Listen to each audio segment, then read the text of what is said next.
Pema ukijapo pema, ila ukipema si pema tena. Naam, karibu mtazamaji wa Usiogope TV, na leo tuko hapa sisi Usiogope Media kukuletea mchanganuo, chanzo, sababu na mtazamo mpaka sasa katika hali ya sintofahamu inaendelea huko nchini Iran kuhusu vita ambayo dhidi ya Iran na United States of America pamoja na Israel.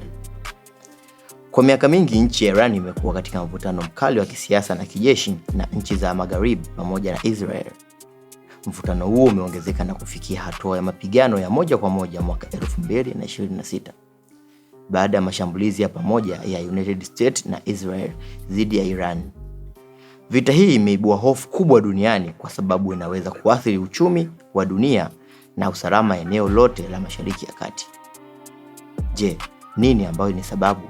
Chanzo ni nini mpaka kutokea hiki? Chanzo kikubwa cha vita kati ya Iran na Israel pamoja na Magharibi kinahusiana na mambo makuu matatu. Mpangilio wa nyuklia wa Iran. Moja ya sababu kubwa ya mvutano ni mpango wa nyuklia ya Iran. Israel na Marekani zimekuwa zikihofia kwamba Iran inajaribu kutengeneza silaha za nyuklia. Iran imekuwa ikisisitiza kuwa mpango huo ni wa matumizi ya nishati tu. Kwa miaka mingi kumekuwa na mazungumzo ya kidiplomasia kuhusu mpango huo, lakini mara nyingi mazungumzo yao yalishindikana kufika makubaliano. Lakini pia uko ushindani wa kisiasa wa Mashariki ya Kati. Iran na Israel ni maadui wakubwa wa kisiasa katika Mashariki ya Kati. Iran imekuwa ikiunga mkono makundi mbalimbali katika eneo hilo ambayo Israel inayaona kama tishio kwa usalama wake, hali iliyoongeza mvutano kwa muda mrefu zaidi. Historia ya mashambulizi na migogoro.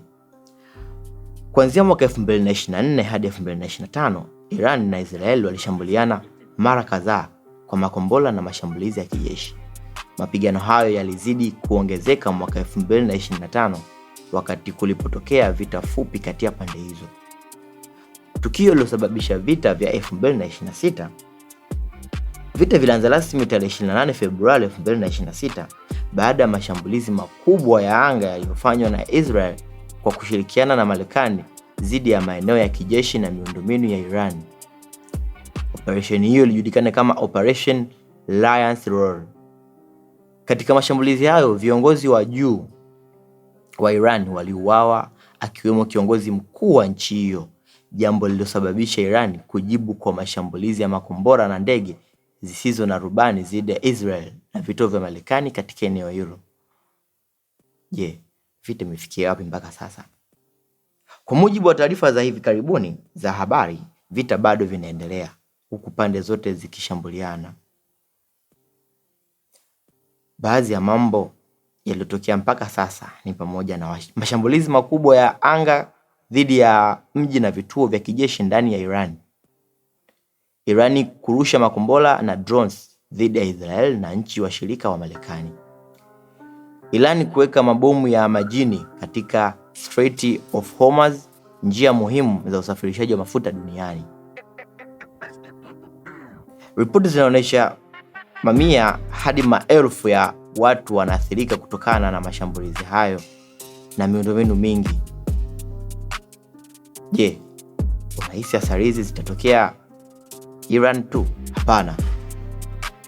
Vita hivi vina athari kubwa duniani, kama kupanda kwa bei ya mafuta dunia nzima, kwa sababu nchi za Uarabuni ndio nchi ambazo zinaongoza kwa kusambaza mafuta dunia nzima. Na kwa hivi vita vinavyoendelea, hakuna meli inayosafiri, hakuna ndege inayopaa, kwa imekuwa ni hali ya sintofahamu kuhusu upandaji wa bei ya mafuta na kutopatikana mafuta kwa wakati. Athari ya pili, kuongezeka kwa hofu ya vita kubwa ya Mashariki ya Kati. Na athari ya tatu, kuathiri biashara na usafirishaji wa bidhaa kupitia njia ya bahari. Kwa sasa Marekani waliweka uzio kwamba wataiongoza meli yoyote itakayopita katika maji, lakini kwa sasa wamesitisha mpango wao huo. Kwa hiyo mpaka sasa hii ni makala fupi kabisa ya vita. Nini chanzo cha vita hizi za Iran, Israel pamoja na Marekani, na nini chanzo cha hii vita na wapi ambapo imefikia mpaka sasa. lakini mpaka kufikia hapo naona nifike tamati. Nilikuwa ni mimi Gilbert Jackson, na hii ni Usiogope Media. Usisahau kusubscribe, kulike na comment. Usiogope House Media, tuna kazi na kazi zetu.